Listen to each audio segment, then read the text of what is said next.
In my original video on Sonic Frontiers, at the end of the video, I said, Overall, my opinion on Sonic Frontiers is really mixed. I like a lot of things, but there's also a lot of things I don't like.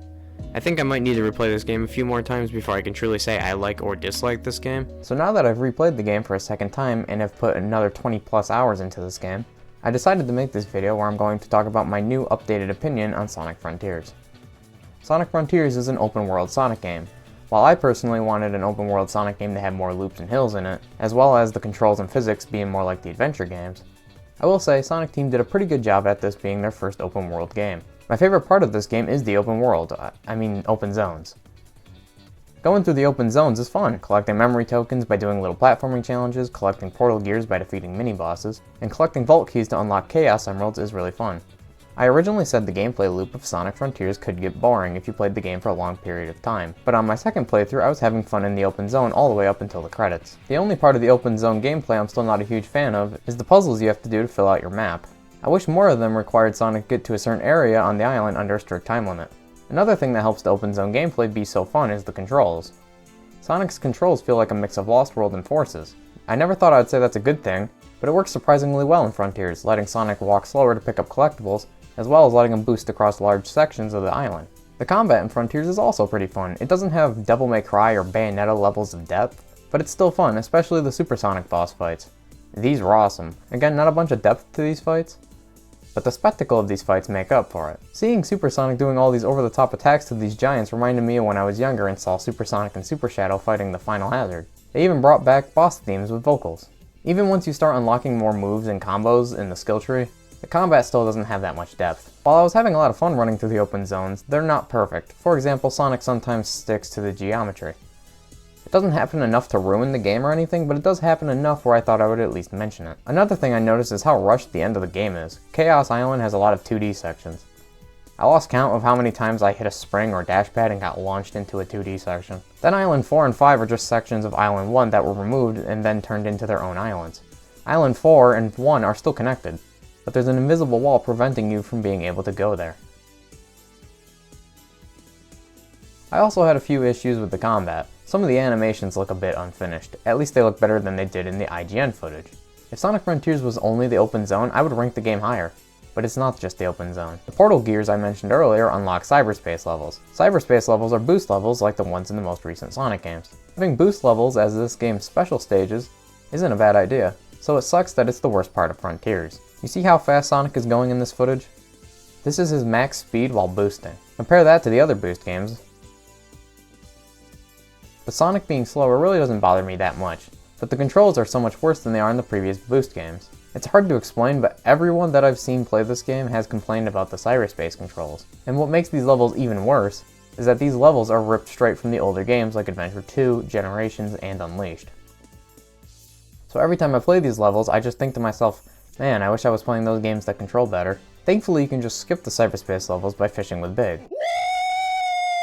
Now, after replaying this game again, I did find some fun in these levels when I was trying to speedrun them. Sadly, getting the S rank in these levels is super easy, except for the infamous 1-2. It actually took me a few tries to get the S rank in this level, but there was something weird about this level. You know how the top route in a Sonic level is supposed to be the fastest? It's actually faster to stick to the bottom path of this level.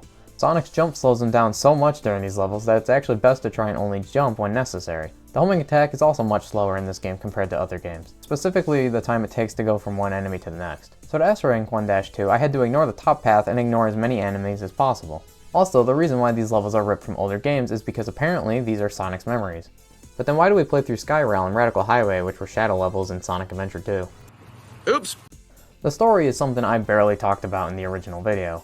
The reason why is because the story is never the reason why I play a Sonic game. Don't get me wrong, I appreciate when Sonic games try to have good stories, but the thing I always care about most in a Sonic game is gameplay. So I was surprised with how much I genuinely enjoyed the cutscenes. When I heard Ian Flynn was writing the dialogue for this game, I knew it was going to be a major step up from what we've had in the last decade worth of Sonic games. Sonic and Knuckles are rivals again, but will also help each other out if they need it. Sonic treats Tails like a little brother again, and hearing Sonic actually care about Amy and her feelings genuinely surprised me. In the last few Sonic games, Sonic didn't really care about anything other than stopping Eggman. When Sega starts making the next game, it doesn't matter if it's a Frontiers 2 or something new, they need to keep Ian Flynn as the writer. He knows how to write these characters. It's almost like he's been a writer for the comics for years or something. I also noticed the cutscene animations were much higher quality than they've been in the most recent Sonic games. But the animations during the optional dialogue cutscenes, do characters just standing there while their mouths move count as animation? Anyway, other than the animations, the story had a lot of cool ideas, like how the Ancients are obviously the same creature that Chaos was from Adventure. But then I remembered that Chaos was a mutated Chao. So how does that work? Apparently Ian Flynn talked about it in his podcast, so if you want to know more, I guess go watch that. They also try to explain the history behind the Chaos Emeralds. They were found thousands of years ago by the Ancients, who used them as a power source. That's cool, but after replaying Sonic Unleashed recently for an upcoming video, I realized, wow, Frontiers retcons Unleashed story out of canon now. Maybe they'll try and find a way to explain this in the next game, or maybe the DLC?